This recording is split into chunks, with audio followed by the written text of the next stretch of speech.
नीट paper फुटी प्रकरणाचे पडसाद आता राज्यभर उमटताना दिसत आहेत। या प्रकरणात प्राध्यापक मोटेगावकरला अटक झाल्यानंतर अकोल्यात संतप्त प्रतिक्रिया उमटत आहे। काल मनसेकडून मोटेगावकरच्या शिकवणी वर्गाच्या बोर्डाला काळं फासण्यात आलं होतं, तर आज संभाजी ब्रिगेडच्या कार्यकर्त्यांनी आक्रमक आंदोलन छेडलेलं आहे।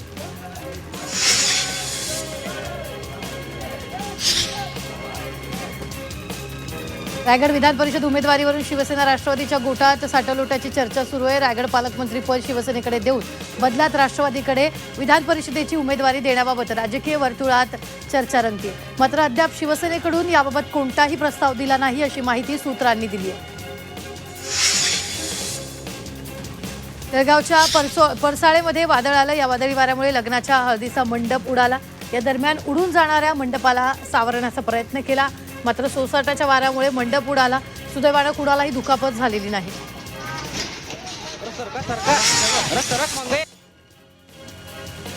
चंद्रपूरमधील नागभीडच्या किटाळी मेंढा भागात वाघानं महिलेवर हल्ला केला। यामध्ये महिलेचा जागीच मृत्यू झाला। वनिता उईके असं मृत महिलेचं नाव असून तेंदूपत्ता तोडण्यासाठी गेल्यानं वाघानं हल्ला केला। दरम्यान या घटनेनंतर परिसरात भीतीचं वातावरण आहे।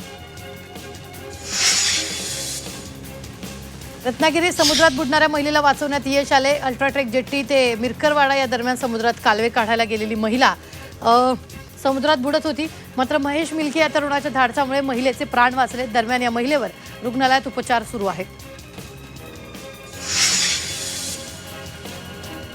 लातूर शहरातील बोधेनगर परिसरात खड्ड्यात पडून 2 चिमुकल्यांचा मृत्यू झाल्याची धक्कादायक घटना घडली आहे। या प्रकरणी चौघांविरोधात मनुष्यवधाचा गुन्हा दाखल करण्यात आला आहे। अनधिकृत खड्ड्यात पाणी साचल्यानं 2 मुलांचा बुडून मृत्यू झालेला आहे।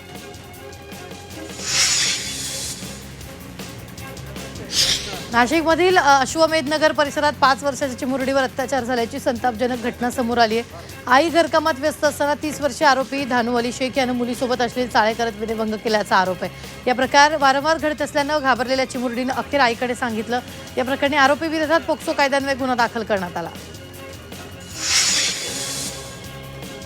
राज्य सरकारनं एकदम नवा निर्णय घेतलाय। मुंबई बाहेरील मंत्री आणि नेते आता मंत्रिमंडळाची बैठक किंवा इतर महत्त्वाच्या बैठकींना ऑनलाईन सहभागी होऊ शकणार आहेत। म्हणजे आता त्यांना मुंबईत धावपळ करण्याची गरज नाहीये। पंतप्रधान नरेंद्र मोदींच्या आवाहनानंतर हा निर्णय घेण्यात आलेला आहे।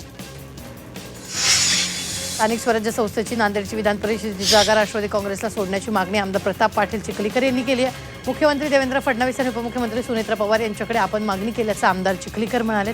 तर तिन्ही पक्षाचे नेते बसून जागा वाटपाचा निर्णय घेतील तो आपल्याला मान्य असेल असंही त्यांनी म्हटलेलं आहे।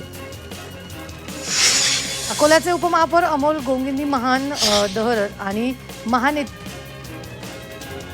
धरण आणि जलशुद्धीकरण केंद्राची पाहणी केली आहे। शहरात पाणी टंचाईची समस्या निर्माण होत असलेल्या पार्श्वभूमीवर त्यांनी ही पाहणी केली आहे। यावेळी त्यांनी जलशुद्धीकरण केंद्राची पाहणी करत शहराच्या पाणीपुरवठा व्यवस्थेचा आढावा घेतला। यावेळी पाणीपुरवठ्याचे नियोजन काटेकोर पद्धतीनं करावं अशा सूचना उपमहापौरांनी दिल्या। सोलापूर महानगरपालिकेच्या अतिक्रमण विभागातील स्क्रॅप चोरीला जात असल्याचा आरोप शिवसेना जिल्हा प्रमुख यांनी केला। कोणतीही अधिकृत परवानगी किंवा पावती नसताना अतिक्रमण विभागाचे अधिकारी त्यांच्या समोरचं स्क्रॅप चोरी होत असल्याची बाब समोर आली आहे। त्यामुळे संबंधितांवर कठोर कारवाई करण्याची मागणी करण्यात आली आहे। छत्रपती संभाजीनगरमध्ये जलजीवन मिशन आणि मनरेगा अंतर्गत जिल्ह्यामध्ये बोगस कामं झाली असून लाखोंची बिलं उचलण्याचे प्रकार घडलेत असा आरोप करण्यात आला। या संदर्भात जिल्हा परिषद स्थायी समितीनं आता चौकशीसाठी 2 वेगवेगळ्या समित्या स्थापन केल्या। या समित्यांना पुढील स्थायी समितीच्या बैठकीत अहवाल सादर करण्याची सूचना देण्यात आलेली आहे।